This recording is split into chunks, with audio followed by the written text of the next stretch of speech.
ବିଶ୍ୱକର୍ମା ଯୋଜନା ବିଶ୍ୱକର୍ମା ପୂଜାରେ ବଡ଼ ଭେଟି ଦେବେ ମୋଦି। ସମସ୍ତଙ୍କୁ ମିଳିବ 15,000 ଟଙ୍କା। ସ୍ୱାଧୀନତା ଦିବସ ଦିନ ବିଶ୍ୱକର୍ମା ସ୍କିମର ଘୋଷଣା କରାଯାଇଥିଲା। ବର୍ତ୍ତମାନ ଏହା କାର୍ଯ୍ୟକାରୀ ହେବାକୁ ଯାଉଛି।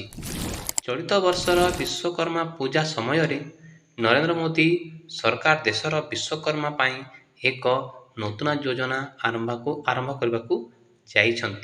ଦେଶର କଳାକାର ଏବଂ ଶ୍ରମିକଙ୍କୁ ସ୍ୱତନ୍ତ୍ର ଆର୍ଥିକ ସହାୟତା ପାଇଁ ସେପ୍ଟେମ୍ବର 17ରେ ପ୍ରଧାନମନ୍ତ୍ରୀ ବିଶ୍ୱକର୍ମା ଯୋଜନା ବା ପିଏମ୍ ବିଶ୍ୱକର୍ମା ସ୍କିମର ଉଦ୍ଘାଟନ ହେବ। ପ୍ରଧାନମନ୍ତ୍ରୀ ନରେନ୍ଦ୍ର ମୋଦି ଏହି ପ୍ରକଳ୍ପର ଉଦ୍ଘାଟନ କରିବେ ବୋଲି କୁହାଯାଉଛି। ଏହି ଯୋଜନା ଅଧୀନରେ କଳାକାରମାନେ 15,000 ଟଙ୍କା ଆର୍ଥିକ ସହାୟତା ପାଇବେ। ଆହୁରି ମଧ୍ୟ ଅନ୍ୟାନ୍ୟ ଅନେକ ଲାଭ ଅଛି। ଘଟଣା ହେଉଛି ସେହିଦିନ ମଧ୍ୟ ମୋଦିଙ୍କ ଜନ୍ମଦିନ। ଏହି ପ୍ରକଳ୍ପରୁ କିଏ ଉପକୃତ ହେବେ? ପ୍ରଧାନମନ୍ତ୍ରୀ କାର୍ଯ୍ୟାଳୟ ସୂତ୍ରରୁ ପ୍ରକାଶ ଯେ ବଣିଆ କାରିଗର, ବୁଣାକାର, ଧୋବା ସେମାନେ ଏହି ଯୋଜନାର ଲାଭ ପାଇବେ। ସେମାନଙ୍କ ପାଇଁ ଏକ 5 ଦିନିଆ ସ୍ୱତନ୍ତ୍ର ତାଲିମ ଶିବିର ମଧ୍ୟ ବ୍ୟବସ୍ଥା କରାଯିବ। ତାଲିମ ପରେ ସେମାନଙ୍କୁ ଏକ ସାର୍ଟିଫିକେଟ୍ ମଧ୍ୟ ଦିଆଯିବ।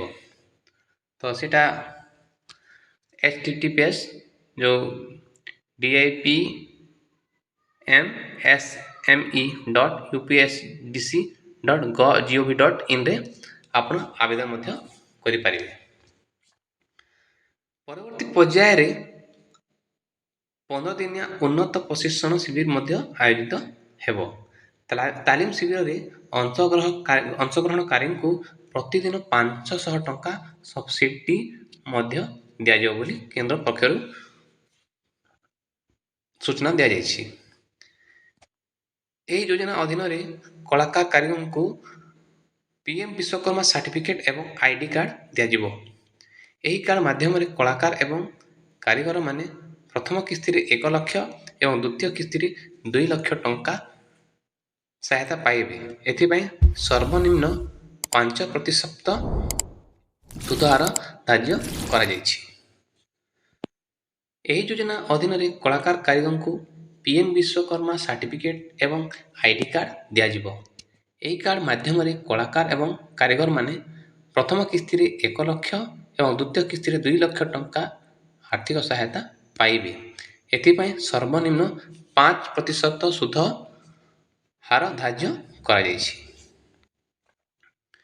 ଏହି ସ୍କିମ୍ ଅନ୍ତର୍ଗତ ପ୍ରତ୍ୟେକ ଗ୍ରାହକ ଟୁଲକିଟ୍ ଭତ୍ତା କିମ୍ବା ପ୍ରୋତ୍ସାହନ ପାଇଁ ଏକ ଇ-ଭାଉଚର କିମ୍ବା 15,000 ଟଙ୍କା ପାଇବେ। ଏହା ବ୍ୟତୀତ ସେମାନଙ୍କୁ ନିଜସ୍ୱ ବ୍ୟବସାୟ ବଢ଼ାଇବା ପାଇଁ ସ୍ୱଳ୍ପ ସୁଧ ନୋ ଜମା ଋଣର ସୁବିଧା ମଧ୍ୟ ଦିଆଯିବ। ତାହା ହେଉଛି ଏହି ଯୋଜନା ଅନ୍ତର୍ଗତ ଋଣ ପାଇଁ ସେମାନଙ୍କୁ କୌଣସି ବନ୍ଧକ କିମ୍ବା ଜମା କରିବାକୁ ପଡ଼ିବ ନାହିଁ। ଏହି ଯୋଜନା ଅଧୀନରେ ଆଉ ଏକ ଅତିରିକ୍ତ ସୁବିଧା ପ୍ରଦାନ କରାଯାଉଛି। ଏହି କ୍ଷେତ୍ରରେ ଗ୍ରାହକମାନେ ପ୍ରତ୍ୟେକ ଆର୍ଥିକ କାରବାର ପାଇଁ 1 ଟଙ୍କା ପାଇବେ। ଏହି ଟଙ୍କା ପ୍ରତି ମାସରେ ସର୍ବାଧିକ 100 ଆର୍ଥିକ କାରବାର ପାଇଁ ଉପଲବ୍ଧ ହେବ। ପିଏମ୍ ବିଶ୍ୱକର୍ମା ଯୋଜନା ଅଧୀନରେ ଗୁଣାତ୍ମକ ପ୍ରମାଣପତ୍ର, ବ୍ରାଣ୍ଡିଂ, ବିଜ୍ଞାପନ ଏବଂ ଅନ୍ୟାନ୍ୟ ମାର୍କେଟିଂ ପାଇଁ 250 କୋଟି ଆବଣ୍ଟନ କରାଯାଇଛି। 2024ରୁ 2028 ଆର୍ଥିକ ବର୍ଷ ପାଇଁ ମୋଟ 13,000 କୋଟି ଟଙ୍କା ଆବଣ୍ଟନ କରାଯାଇଛି।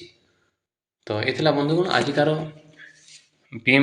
ପିଏମ୍ ଯେଉଁ ବିଶ୍ୱକର୍ମା ଯୋଜନା ସମ୍ପର୍କିତ ଭିଡ଼ିଓ। ତ ଏହିପରି ନୂଆ ଭିଡ଼ିଓ ପାଇଁ ଚ୍ୟାନେଲକୁ ଯଦି ସବସ୍କ୍ରାଇବ୍ କରିନାହାନ୍ତି ତ ସବସ୍କ୍ରାଇବ୍ କରିଥାନ୍ତୁ। ତ ଆଜି ପାଇଁ ଆପଣଙ୍କଠାରୁ ବିଦାୟ ନେଉଛି।